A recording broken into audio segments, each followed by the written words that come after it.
Hi, and thanks for logging on to the Daily DVAR halacha. And here's a brand new halacha for you, and it's for Monday, the 22nd day of February. Here we go. Last halacha for you on egg blood spots found in eggs. Here goes. You know, in olden times, they used to have a special pot that they used specifically for the boiling up of eggs. Or they also had a custom of whenever boiling up eggs to make certain to boil more than three at a time. The reason that they were doing these two customs in old-fashioned times was because eggs with blood spots in them were much more common. And because they were common, they felt that, look, if I cook three together, maybe one of them, at worst, one of them is going to have a blood spot in it. It will be batal barov, which means nullified, and the majority of two others were probably fine, and 2 to 1 will kind of outnumber the blood spotted egg, and therefore it'll all be considered nullified in the majority, and I won't have to worry about the problem of anything having become unkosher.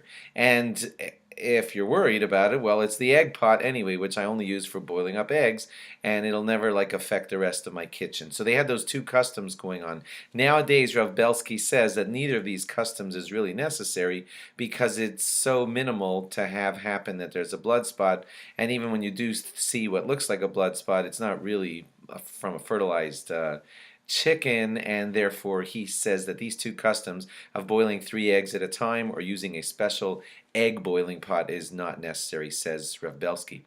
Also, some still do have the custom. It's just a custom. You don't have to do this. You can check with your rabbi. Some still do this. They say if an egg was boiled in a pot and it wasn't checked, so the suspicion that something could have gone wrong there would make it that we would want to leave that pot unused for 24 hours so that any egg taste that could have gotten into the pot will become 24 hours old, and that's called nosen tam lifgam, which means even the taste that came out of that egg is starting to be a bad taste, not a helpful taste, and that would be a reason to be permissible. So some people say that if an egg was boiled in a pot and wasn't checked, just leave it unused for 24 hours. You don't have to do that rule, just letting you know that that rule exists.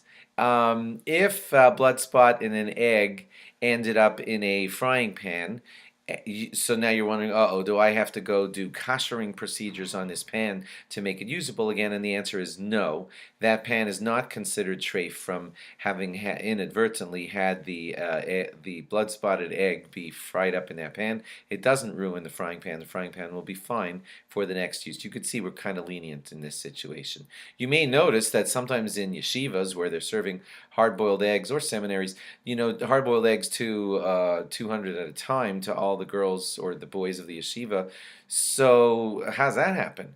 They're not checking those eggs. They're just throwing them all in a pot, and no checking is happening. So remember, we said about 2 days ago the law that where it's difficult to be checking all of your eggs, and that is an example of where it's difficult to check it. I need to boil up 300 eggs for the boys of the yeshiva. Well, how am I going to check that before each one is boiled? So that's considered a difficult situation where the boiling up of all of them all together without the checking of them would be considered allowed. That's why you'll see yeshivas with a big boiling pot of a lot of eggs all together. Lastly, if you ever have frozen or dried eggs that were bought from a non-Jewish distributor, the custom of most rabbis today is to be lenient and to not worry about the blood spot situation in that purchase you made of a whole batch of frozen or dried eggs from a non-Jewish supplier. That's going to be fine, and no reason to worry about the checking because we're lenient in this department. Thanks for logging on, and log on again tomorrow for more. Bye-bye.